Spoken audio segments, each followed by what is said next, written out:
بسم اللہ الرحمن الرحیم. دس از دانیال ابوذر اور میں امید کرتا ہوں کہ آپ سب ٹھیک ہوں گے. آج آپ کے سامنے حاضر ہونے کا مقصد یہ ہے کہ اوورسیز پاکستانی یہ ایک ایسا ٹاپک ہے جس کے بارے میں یہ بڑا ہاٹ ٹاپک رہا ہے پچھلی گورنمنٹ میں بھی, اس گورنمنٹ میں بھی. تو آج ہم بیٹھ کر اس ٹاپک پر بات کریں گے اور اس حوالے سے میرے ساتھ موجود ہیں شیراز خان صاحب, جن کا بڑا ہی تجربہ ہے اوورسیز پاکستانیز کے مسائل حل کرنے میں, اور 25 سال سے یہ یو این کے پروجیکٹس اور ایجنسیز کے ساتھ بھی منسلک ہیں اور لیگل ایڈوائزر اور خود ایک لائر بھی ہیں. تو ان سے آج بات کرتے ہیں اوورسیز پاکستانیز کے بارے میں. سر کیسے ہیں آپ؟ السلام علیکم جی, بہت شکریہ جی, تھینک یو سو مچ. میں بالکل ٹھیک ہوں. سر سب سے پہلا سوال میں آپ سے کرنا چاہوں گا کہ اوورسیز پاکستانی جو کہ پاکستان میں آتے ہیں, آیا کہ وہ چھٹیوں پہ آئیں یا ویسے آئیں اور وہ پاکستان میں انویسٹ کرنا چاہیں, آج کل کا اوورسیز پاکستانی اس میں بڑی انسیکیورٹیز ہیں. وہ انسیکیورٹیز کیا ہیں اور کیوں ہیں؟ بہت اچھا سوال ہے آپ کا. دیکھیں, پچھلے 76 سال سے اوورسیز کی کوشش ہوتی ہے کہ وہ کام تو وہاں کر رہا ہوتا ہے لیکن اس کا دل اور اس کا جو فیلنگ ہے وہ یہاں پاکستان میں ہے, کیونکہ یہاں سے وہ جڑی ہوئی ہوتی ہے. اب وہ یہاں پہ اس سے پہلے انویسٹ کرتا تھا, ہمیشہ کرتا تھا. اب وہ کیوں کتراتا ہے؟ اس کی بڑی وجوہات ہیں, اور سب سے پہلی وجہ یہ ہے کہ اس کے ساتھ ایشو یہ ہے کہ وہ ٹرسٹ کس پہ کرے. کوئی میکینزم نہیں ہے. وہ کہاں انویسٹ کرے اور کیوں کرے. اور اگر وہ انویسٹ کرتا ہے اور دیر سویر تو ایک طرف, لیکن اگر اس کا جو انویسٹ شدہ منی ہے وہ کہیں پہ دب جاتی ہے, کوئی روک لیتا ہے, کوئی قبضہ کر لیتا ہے, تو وہ کس کو اپنی فریاد سنائے گا, کس فورم پہ ہو جا سکتا ہے, اور وہ کس فورم پہ جائے. سب سے بڑا ایشو یہ ہے یہاں پہ. تو ہمیں فورم کی تلاش ہے. جس دن ہمیں فورم ملے گا, اوورسیز اپنی انویسٹمنٹ کا رخ دوبارہ طرف لے آئے گا, پاکستان لے آئے گا. سر ہم نے بات کی کہ میکانزم ہونا چاہیے. وہ کیا میکانزم ہونا چاہیے؟ کون سے ادارے اس میکانزم کو بنانے میں رسپانسبل ہیں کہ اوورسیز پاکستانی یہاں پر آئے, اپنی انویسٹمنٹ کرے, اور ایک چینل کے تھرو اس کو بتایا جائے کہ آپ نے یہاں انویسٹ کرنا ہے, آپ کے ساتھ فراڈ نہیں ہوگا, یا واٹ ایور دا میکانزم. آپ سے میں پوچھنا یہ چاہ رہا ہوں کہ وہ میکانزم کیا ہے اور کون سے ادارے رسپانسبل ہیں اس میکانزم کو بنانے میں. دیکھیں, سب سے پہلی بات تو یہ ہے کہ میکینزم کیا ہونا چاہیے اور اس میں کون سے ادارے بہت ضروری ہے. آپ کا جو بڑا امپورٹنٹ رول پلے کر سکتے ہیں.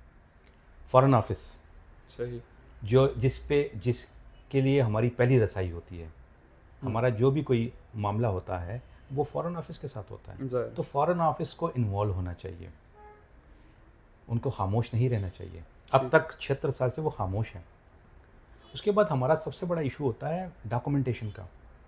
نادرا وہ ادارہ ہے جو آپ کے کسی بھی ڈاکومنٹ کو, اگر آپ کسی کے ساتھ پارٹنرشپ کر رہے ہیں, تو وہ بتا سکتا ہے کہ یار یہ بندہ جو ہے کون ہے, کہاں سے ہے, کریڈیبل ہے یا نہیں ہے. ایگزیکٹلی. اس کے بعد ایڈمنسٹریشن, وہاں اس علاقے کا جو ڈی سی ہوتا ہے اس کے پاس یہ میکینزم ہونا چاہیے کہ اس کے پاس یہ اختیار ہو اور اس کے پاس یہ انفارمیشن ہو کہ کون سی سوسائٹی کے پاس این او سی ہے یا نہیں ہے, کون سا پلاٹ رجسٹرڈ ہے یا نہیں ہے. یہ ایک ڈی سی کے پاس یہ انفارمیشن اویلیبل ہے بھی اور ہو بھی سکتی ہے.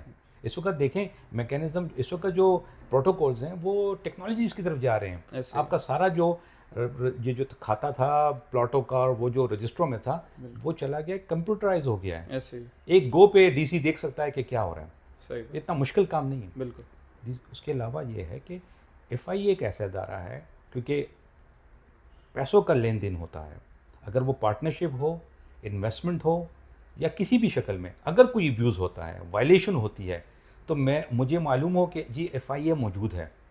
اب یہ ادارے جو ہیں نا وہ مختلف جگہوں پہ ہیں.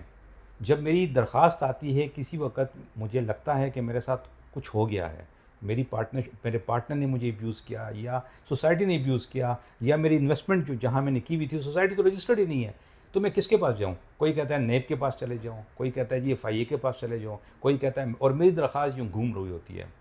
آن لائن پورٹل بنانے سے مسائل نہیں ہوتے, بلکہ آپ کے پاس ایک ڈیسک ہونا چاہیے, پراپر فورس ہونی چاہیے جو اس کو جو ڈیسک موجود ہو, اور وہ ڈیسک جو ہے وہ یہ تہیہ کر لے کہ ہاں میرے پاس اپلیکیشن آئی ہے, اب اس کو ایک ہی فلور پہ بیٹھ کر, ایک ہی چھت کے نیچے بیٹھ کر اس کو میں نے سالو کرنا ہے.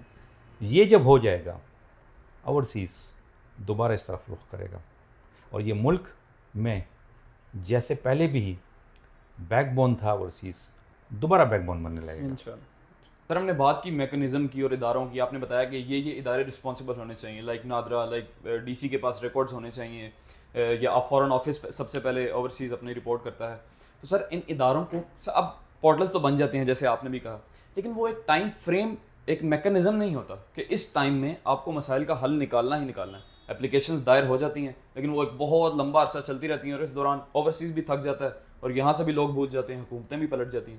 تو سر اس سارے میکنزم کو سنبھالنے کے لیے آپ کو نہیں لگتا ہے کہ لائر کا ہونا ضروری ہے, کسی لیگل ایڈوائزر کا, کسی لیگل فرم کا ہونا ساتھ ضروری ہے؟ بالکل بجا فرما رہے ہیں.